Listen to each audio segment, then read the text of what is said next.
¿Qué tal? ¿Cómo les va? Bienvenidas, bienvenidos. Estamos iniciando una emisión más de Impacto Económico. Mi nombre es Daniel Rosas. Vamos a pasar directamente con los titulares de esta emisión.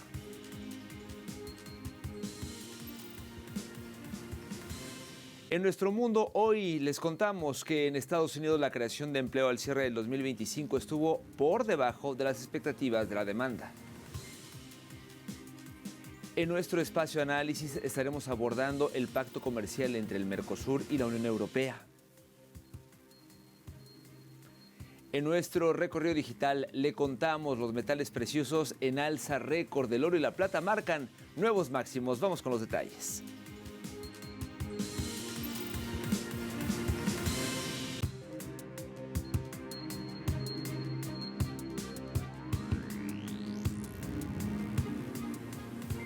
Momento de iniciar con el detalle de la información. Gracias como siempre por su compañía. En Estados Unidos la creación del empleo al cierre del 2025 estuvo por debajo de las expectativas y de la demanda. Así lo dio a conocer el Departamento del Trabajo de Estados Unidos, que informó que el número de plazas de empleo en diciembre alcanzó apenas 50,000, una cifra inferior a los 56,000 revisados en noviembre, informó la entidad.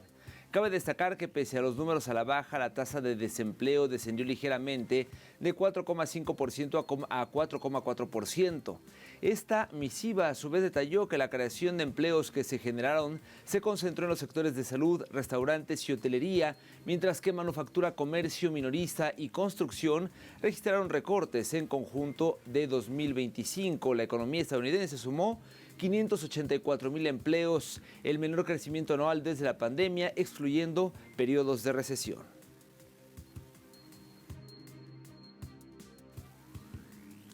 Vamos a contarles ahora que el gobierno de Estados Unidos admite mediante una orden ejecutiva que fondos en el extranjero son propiedad del gobierno de Venezuela. Para conocer detalles, este equipo le preparó el siguiente material. El gobierno de los Estados Unidos admite que fondos en el extranjero son propiedad del gobierno de Venezuela, según lo señala la orden ejecutiva firmada por el presidente Donald Trump, que declara una emergencia para impedir que los tribunales o posibles acreedores incauten los ingresos generados por la venta de petróleo venezolano y sean retenidos en cuentas bancarias del Departamento del Tesoro. Esta orden ejecutiva de Trump da la razón jurídica al gobierno del presidente Nicolás Maduro, que por años ha defendido la legalidad de embargos de cuentas de la República en Estados Unidos y Europa. Hay que destacar que la orden ejecutiva reseña que los fondos de depósito de gobiernos extranjeros son propiedad del gobierno de Venezuela y no pertenecen a ninguno en particular, incluidos los acreedores judiciales de Venezuela o sus agencias o entidades, ni a actores comerciales que hayan realizado o estén realizando operaciones comerciales con Venezuela o sus agencias o entidades. Al mismo tiempo, el documento bloquea cualquier embargo, juicio, decreto, derecho de retención, ejecución o cualquier otro proceso judicial contra fondos que estén en cuentas del gobierno de Estados Unidos, derivados de las ventas del petróleo venezolano, y prohíbe transferencias o tratos de estos recursos. En este contexto, cabe resaltar que esta es una medida que se lleva a cabo en medio del bloqueo ilegal que enfrenta Venezuela, el cual le ha ocasionado pérdidas económicas desde su aplicación. En más información, le contamos que la economía mundial enfrentará en 2026 una nueva desaceleración, marcada por el impacto acumulado de los aranceles impulsados por Estados Unidos y el aumento de la incertidumbre geopolítica. Esto fue advertido por la Organización de las Naciones Unidas. Según el informe Situación y Perspectivas Mundiales, el crecimiento global se ubicará en 2,7% por debajo del 2,8% estimado para 2025.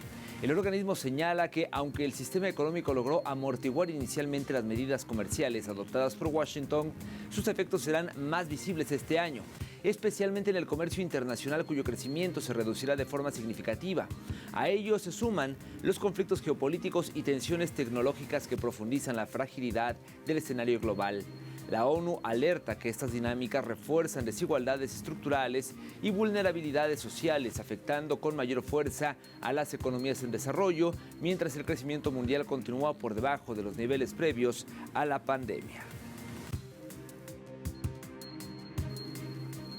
En más información, Guatemala proyecta para este año un crecimiento más moderado de las remesas familiares, luego de haber alcanzado en 2025 una cifra histórica superior a los 25.500 millones de dólares. Vamos a ver detalles. Autoridades financieras de Guatemala prevén un incremento cercano al 5%, muy por debajo del fuerte salto registrado el año anterior, cuando los envíos crecieron casi 19% y se consolidaron como uno de los principales sostenes de la economía nacional. El presidente del Banco de Guatemala, Álvaro González, explicó que, aunque el flujo seguirá siendo elevado, su menor dinamismo responde a cambios en los patrones migratorios y no al impuesto aplicado por Estados Unidos a las transferencias. Según el funcionario, la desaceleración también reduce presiones sobre la apreciación del quetzal y aporta mayor previsibilidad a los actores del comercio exterior. No obstante, analistas advierten que el peso de las remesas equivalen a más del 20% del Producto Interno Bruto, evidencia una vulnerabilidad estructural. Desde 2019, los envíos prácticamente se duplicaron, lo que revela tanto la magnitud del esfuerzo de los migrantes como las carencias internas. Para diversos expertos, el desafío de fondo sigue siendo transformar este flujo en desarrollo sostenible, reduciendo la dependencia externa y fortaleciendo la capacidad productiva nacional. Hablemos ahora de México, país que se posiciona en 2026 como el tercer país de América Latina con el salario mínimo mensual más alto medido en dólares, de acuerdo con cifras oficiales de la Secretaría del Trabajo y Previsión Social de ese país. Con un ingreso de $536,62, el país se ubica solo por detrás de Uruguay y Chile, superando las economías como Colombia, Guatemala y Brasil. El avance refleja el impacto de las políticas de recuperación salarial impulsadas en los últimos años que buscaron revertir décadas de rezago heredadas del modelo neoliberal. Para el gobierno mexicano, este resultado evidencia una mayor capacidad adquisitiva para millones de trabajadores, aunque persisten desafíos estructurales como la informalidad y el alto costo de vida. Desde una mirada crítica, el debate regional apunta a consolidar estos logros por crecimiento productivo y justicia social sostenida.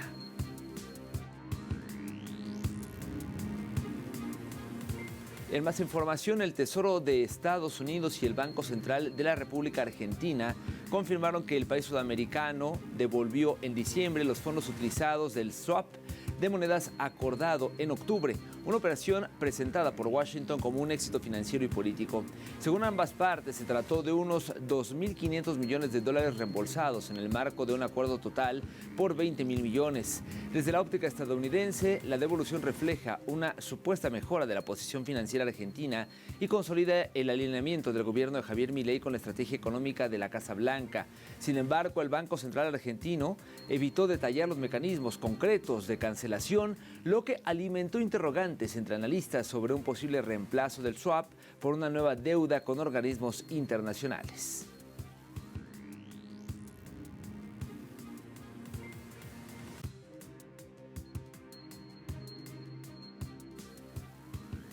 Momento de hacer una primera pausa en esta emisión. No se vaya. Al regreso de nuestro espacio de análisis estaremos abordando el pacto comercial entre Mercosur y la Unión Europea. Todo el análisis al volver.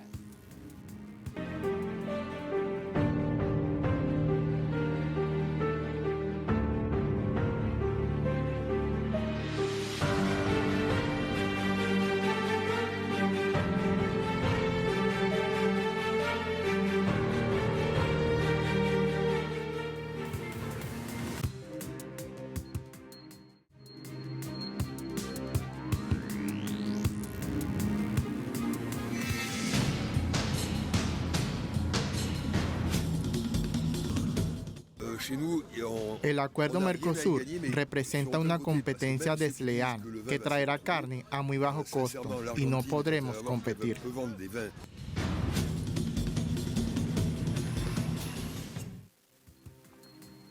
Le cuento que el grupo de los 27 dio un paso más hacia la aprobación final del Pacto Unión Europea-Mercosur, que crearía la zona de libre comercio más grande del mundo con más de 700 millones de habitantes. Vamos a conocer algunos detalles.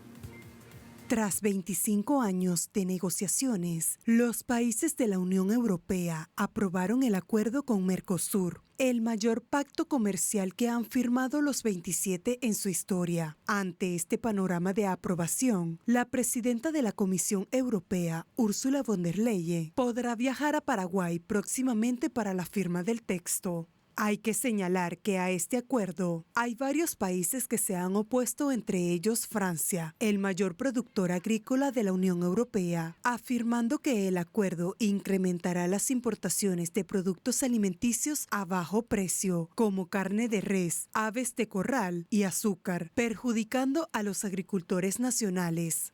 Nos gustaría que el gobierno comprendiera que hoy no podemos competir con otros países, en particular con los sudamericanos. Pero hoy en Francia no estamos a la altura. Por lo tanto, los costos de producción en esos países son mucho más bajos, mucho más económicos, ya sea en materia prima o mano de obra. En Francia, todo esto es mucho más alto, por lo que no podemos competir con esos países.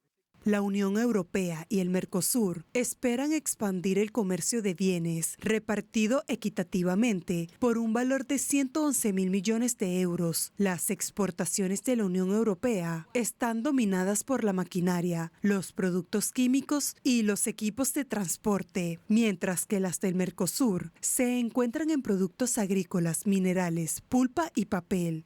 Aceptamos la adopción de cuotas para productos agrícolas y el establecimiento de un mecanismo de salvaguardia que proteja nuestro derecho a la reciprocidad. Logramos un entendimiento beneficioso para ambas partes. Tuvimos la oportunidad de transmitir un mensaje importante al mundo en defensa del multilateralismo y de fortalecer nuestra posición estratégica en un escenario global cada vez más competitivo. Hay que destacar que el Mercosur fue fundado en 1991, integrado por Argentina, Brasil, Paraguay, Uruguay y Bolivia como miembros plenos. Representa 250 millones de personas y concentra más de 75% del PIB sudamericano. Chile, Colombia, Ecuador, Guyana, Perú y Surinam mantienen estatus de estados asociados. Ahora revisemos los números que dejará el acuerdo del Mercosur y la Unión Europea. Un pacto comercial creará el área de libre comercio más grande del mundo, estiman al menos unos 700 millones de consumidores. Por su parte, la Unión Europea estima ahorrarse al menos 4.000 millones de euros al año en aranceles y tener acceso a contratos públicos en los 4 países del Mercosur en igualdad de condiciones que las compañías locales. De la misma forma, se calcula también desaparecerán los aranceles al revés, de manera que los productos de los países del Mercosur tampoco estarán sujetos a aranceles cuando lleguen a Europa y se venderán más baratos, lo que permitirá compensar el proteccionismo de Estados Unidos. Este acuerdo estipula que las importaciones no superen el 2% del consumo total en la Unión Europea para evitar ocasionar daños en provocar un daño grave hacia algún sector en particular.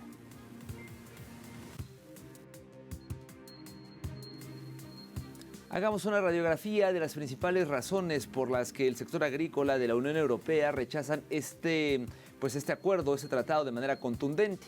Uno de los principales ejes de la protesta radica en la denuncia sobre los estándares sanitarios, señalando que el acuerdo permitiría la entrada masiva de rubros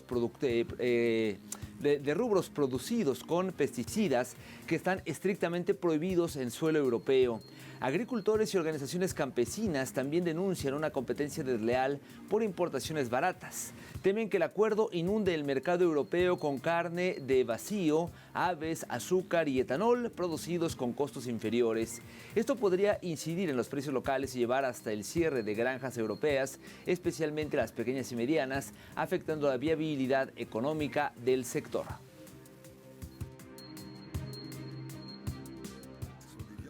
Estos productos cárnicos inundarán el mercado a precios muy bajos. Llegarán aquí a precios sin justicia competitiva. Cabe señalar que hoy en día un agricultor que vende directamente a los consumidores cobra entre 15 y 18 euros por kilo, lo cual es muy bajo. Aquí costará entre 3 y 4 euros por kilo. Así que los fabricantes automáticamente tendrán grandes márgenes y beneficios enormes. Así que definitivamente es nuestra perdición. Y es que a medida que se acerca la entrada en vigencia del acuerdo comercial entre ambos bloques, Europa experimenta una ola de protestas de agricultores nerviosos por la llegada de productos más baratos. Escuchemos.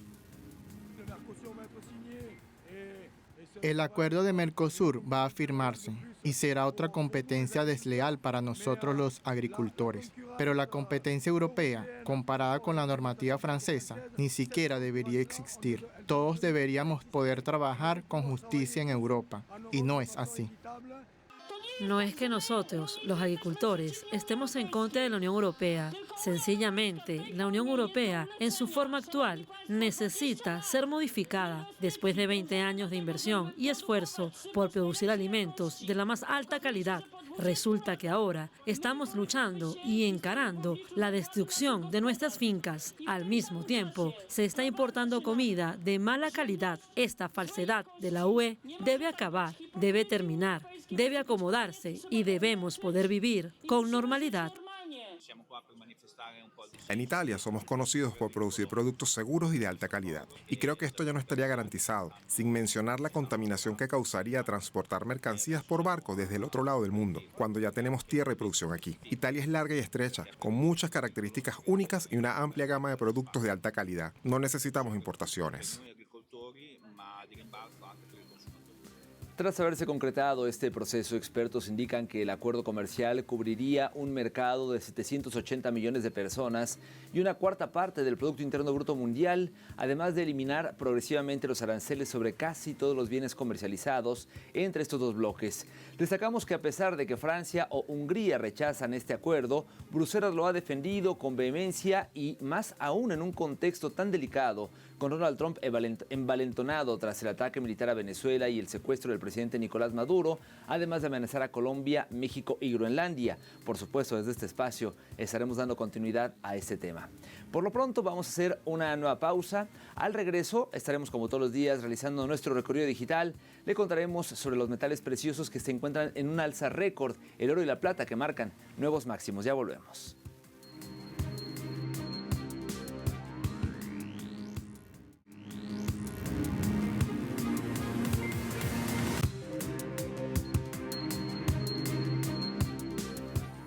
Estamos de vuelta en Impacto Económico, gracias por continuar con nosotros. Iniciamos este recorrido digital con Sputnik. El siguiente titular: los metales preciosos están en alza récord, el oro y la plata marcan nuevos máximos. Según información proporcionada por expertos y citada en esta nota, la cotización del oro alcanzó los $4.597,20 la onza en la bolsa COMEX de Nueva York. Asimismo, la plata registró una subida de más del 5%, cotizándose en $84.285 después de haber rozado momentáneamente el nivel de los $84.055. Durante todo el 2025, el valor de estos metales preciosos aumentó considerablemente, afirmándose que el oro se revalorizó casi un 70%, mientras que la subida de la plata fue de más del 174%.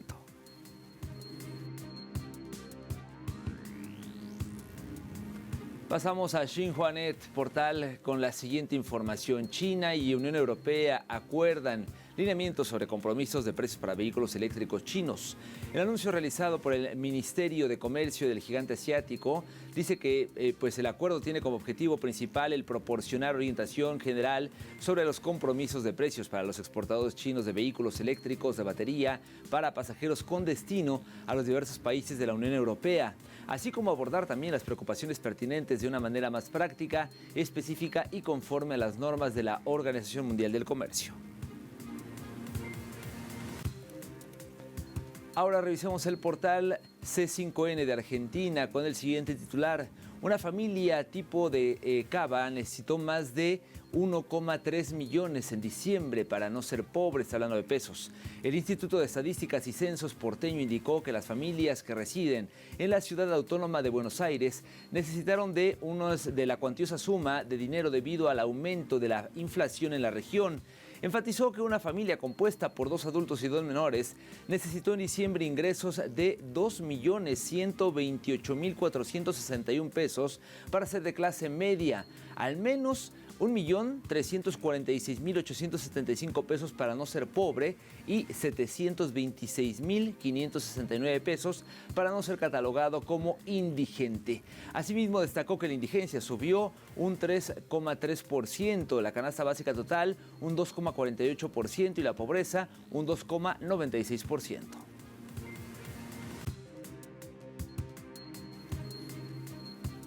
Finalizamos nuestro recorrido digital con el portal El Universo, esto en Ecuador, que indicó que estos son los nuevos precios, dice, de los combustibles en Ecuador. Diésel vuelve a bajar. La Cámara Nacional de Distribuidores de Derivados de Petróleo del Ecuador informó los nuevos precios vigentes a partir del 12 de enero de 2026 hasta el 11 de febrero. Se segmentaron en el galón de las gasolinas Extra y Ecopaís, que tendrán un precio de 2.671 y el precio a la venta al público referencial sugerido del diésel premium será de 2.712 por galón. El precio sugerido para la gasolina super bajará de 3,53 a 3,36 por galón.